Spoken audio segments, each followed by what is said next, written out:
Hey guys, and welcome back to my Ableton journal.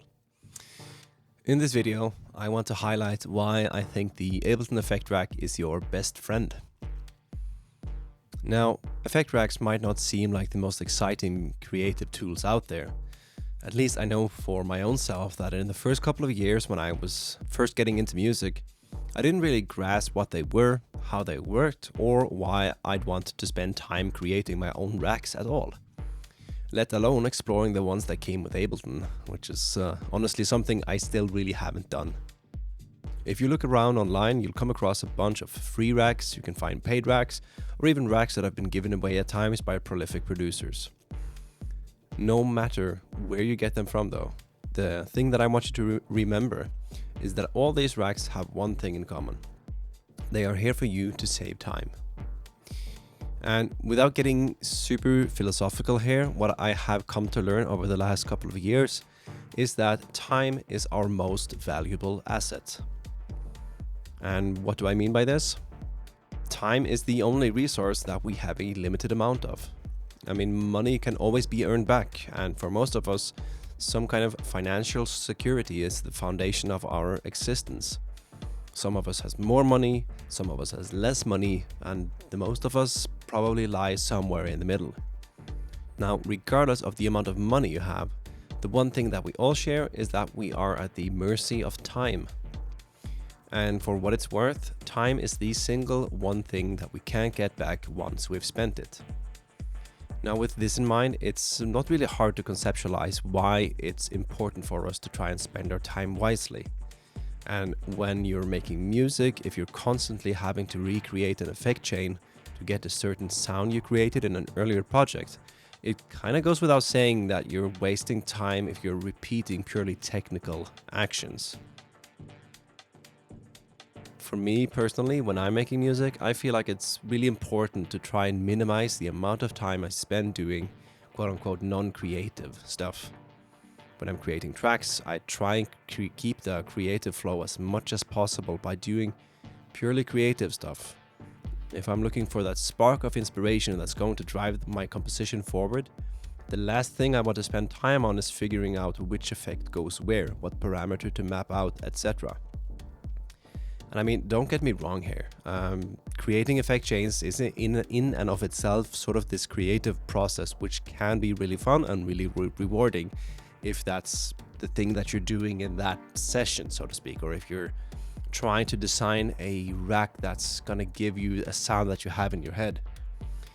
But if you have a regular set of effects that you often use in a certain order, taking some time out of your day to map out the parameters you most often tweak to some macro knobs and then saving that rack for use in a future project, that's not wasting time, definitely not. That's being really smart with your time actually.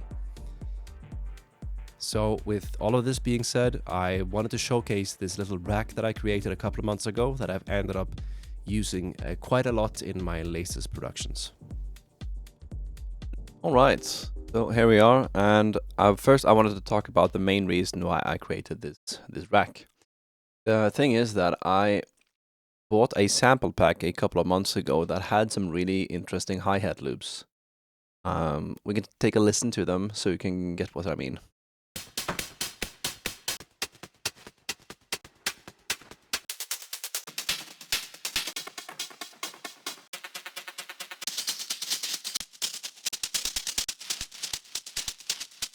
See?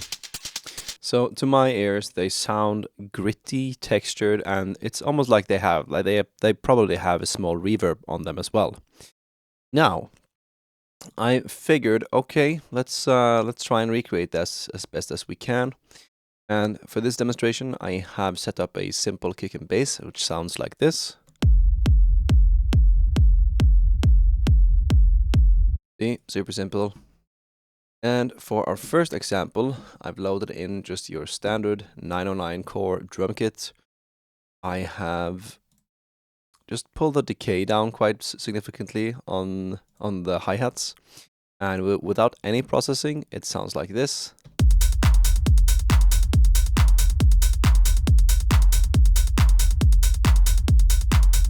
So, in other words, nothing special, just a dry 909 kit. So if we enable the rack, we can go through it first. We have a wet and dry signal fader, whereas if you want to, you can blend the dry signal with the wet. There's some stereo snacks and stereo width.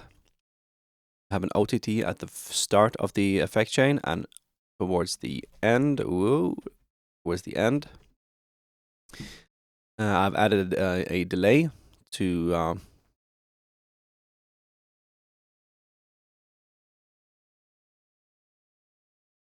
so without further ado, it sounds like this, more or less. The main player in this game is the erosion the main player in this game is the erosion effect. And if we turn this up, you can hear it's adding that grit. You can play with the frequency.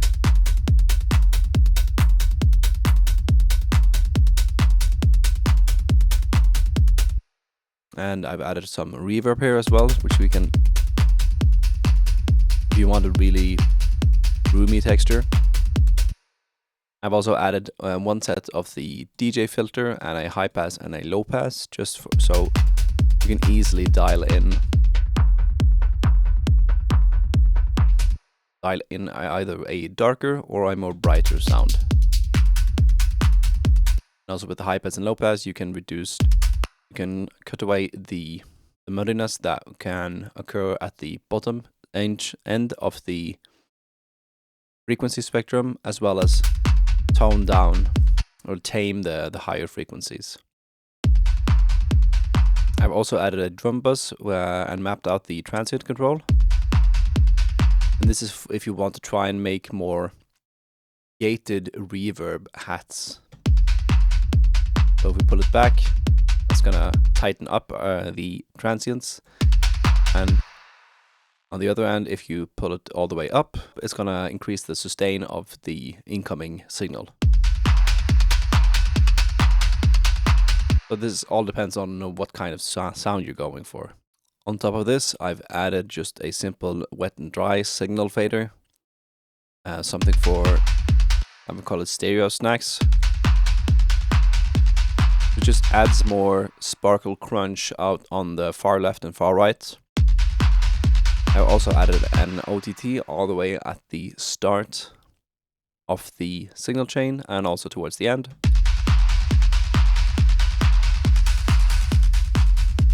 And lastly, I've added a delay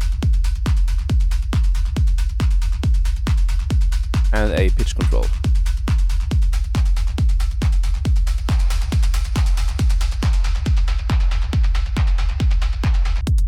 You see, so it's a dramatic difference in the sound quality here. And to me, what we've got now, while not as roomy necessarily,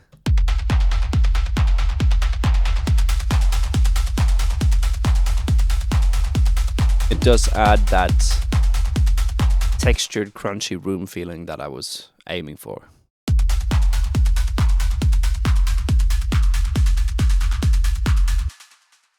That's on the 909 hi-hats. Next example is just some random bells and triangle drum rack that I found in the Ableton stock drums. Without any processing, it sounds like this. Well, not necessarily. It doesn't scream techno, but if we enable the rack and play around with the parameters, you can see that you can get quite interesting timbres out of this rack.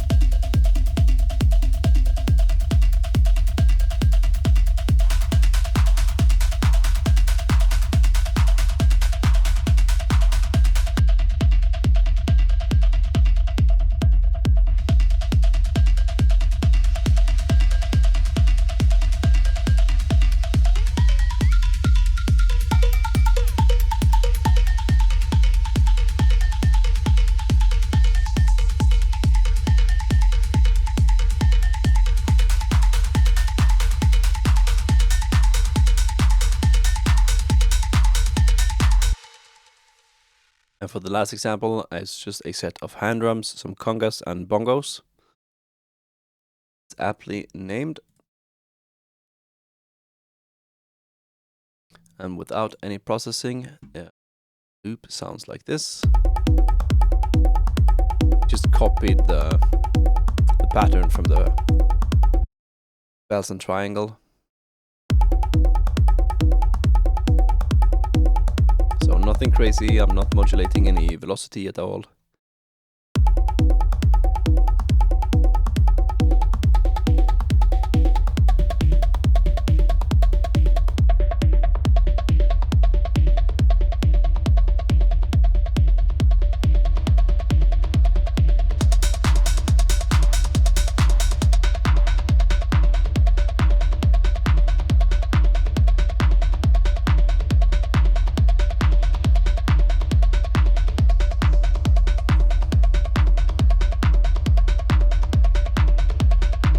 Another thing that also can be really nice is if you take an LFO and then basically you can just modulate the frequency, for instance.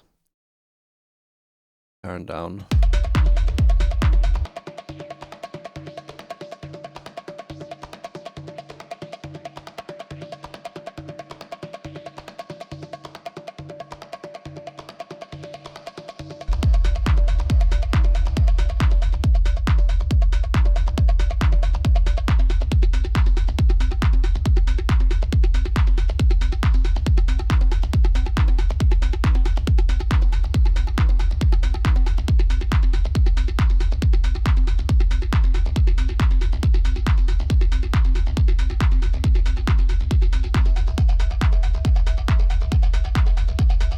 Right, and here we are going, so you can basically just do whatever.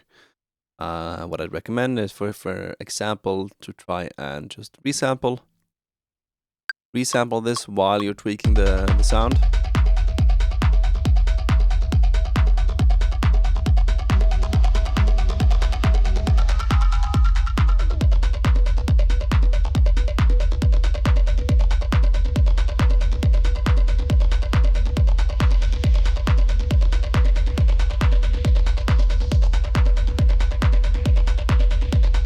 Something like that, just to give a demonstration, and then go into this loop, and then just start looping and pick out the parts that you like and start layering from there.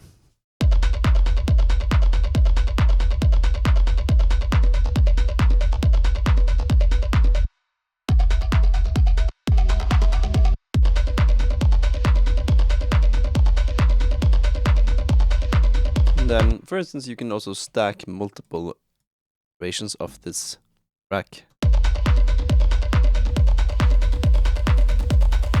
to give it even more sparkle.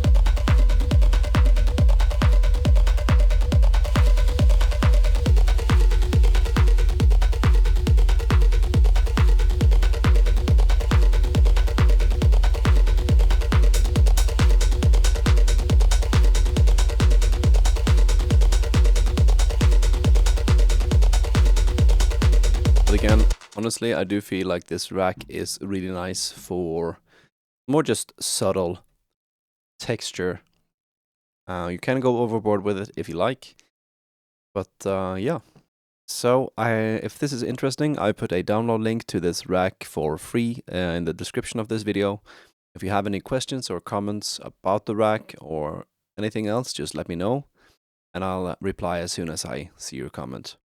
Thanks a lot for watching. I really hope you found this useful and meaningful, and that you will find some usage of this rack. I know I'm using it myself personally quite a lot in my productions these days.